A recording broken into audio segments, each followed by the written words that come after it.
केंद्रीय ऊर्जा आवासीय शहरी विकास कैबिनेट मंत्री मनोहर लाल कुरुक्षेत्र पहुंचे। उन्होंने कहा कि पीएम नरेंद्र मोदी का विजन है कि वर्ष 2047 तक भारत एक विकसित राष्ट्र बने। इस विजन से देश की अर्थव्यवस्था मजबूत होगी और वर्ष 2047 तक देश में ऊर्जा की कमी नहीं रहेगी। इन तमाम पहलुओं को केंद्र सरकार ध्यान में रखकर योजनाएं बना रही है। केंद्रीय कैबिनेट मंत्री मनोहर लाल अंतर्राष्ट्रीय गीता महोत्सव में पहुंचे, जहां उन्होंने 48 कोस के तीर्थों के विकास को लेकर अधिकारियों के साथ एक बैठक को संबोधित किया।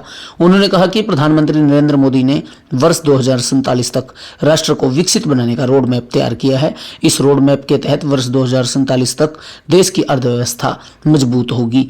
इस देश की अर्थव्यवस्था की मजबूती में ऊर्जा का महत्वपूर्ण योगदान होगा, क्योंकि ऊर्जा के माध्यम से ही उद्योगों का विस्तार होगा, रोजगार के अवसर पैदा होंगे तथा देश के नागरिकों को तमाम सुविधाएं मिलेंगी। इसलिए वर्ष 2047 तक ऊर्जा की आपूर्ति के लिए केंद्र सरकार योजनाएं तैयार कर रही है। उन्होंने कहा कि ऊर्जा की आपूर्ति के साथ साथ हरियाणा प्रदेश विकास की राह पर आगे बढ़ेगा और हर क्षेत्र में तरक्की होगी। उन्होंने एक प्रश्न का उत्तर देते हुए कहा कि 2047 तक देश में ऊर्जा की कोई कमी नहीं रहेगी।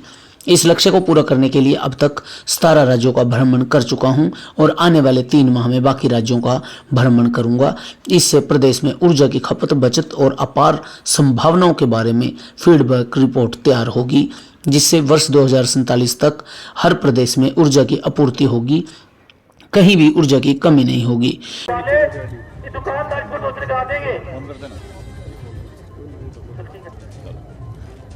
मित्रों, मुझे बहुत प्रसन्नता हो रही है कि ये हमारा अंतर्राष्ट्रीय गीता जयंती का जो महोत्सव है 2016 में शुरू किया था और इस बार ये 9वां वर्ष है जब लगातार अंतर्राष्ट्रीय स्तर का गीता जयंती का ये महोत्सव ये मनाना शुरू कर दिया है।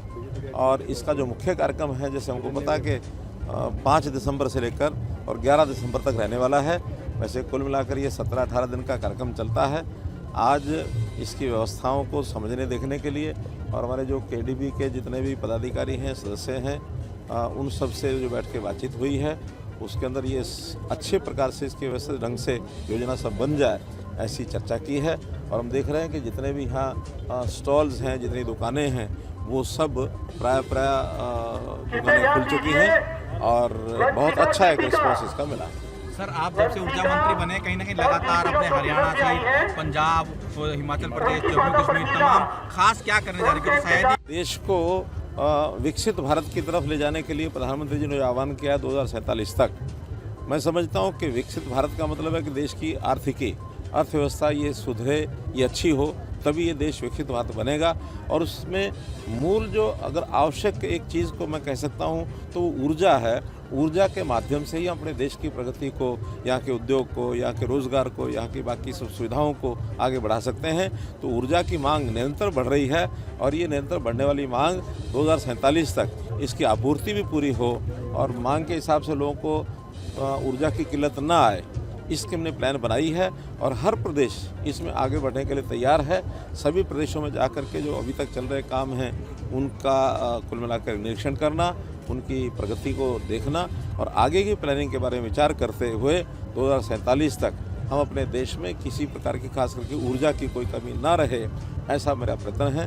तो मैं देश भर के लगभग 17 प्रांतों में इस समय तक हो आया हूँ और अगले 3 महीने में देश के सभी प्रांतों में मेरा पहला दौरा पूरा हो जाएगा। सर, अंतर्राष्ट्रीय जब से आपकी सरकार आई तभी से कहीं ना कहीं अंतर्राष्ट्रीय स्तर पर मनाया जा रहा है गीता जयंती को, विदेशों में भी मनाया जा रहा है। गीता की धूम एक आपका सपना था कि विदेशों में, चाहे मॉरिशस हो, कनाडा और लंदन में, तमाम जगहों पर अंतर्राष्ट्रीय स्तर पर मनाया गया गीता। मुझे बड़ी प्रसन्नता इस बात की कि भारतवर्ष को दुनिया के लोग एक विशेष दृष्टि से देखने लगे हैं कि देश की, दुनिया की जो समस्याएं हैं उनको हल करने का जो एक भारत के पास जिस प्रकार की हमारी विरासत है और उसमें खास करके गीता के प्रति जो विश्वास है, ये लोगों को एक राहत देने वाला एक मार्ग बन रहा है।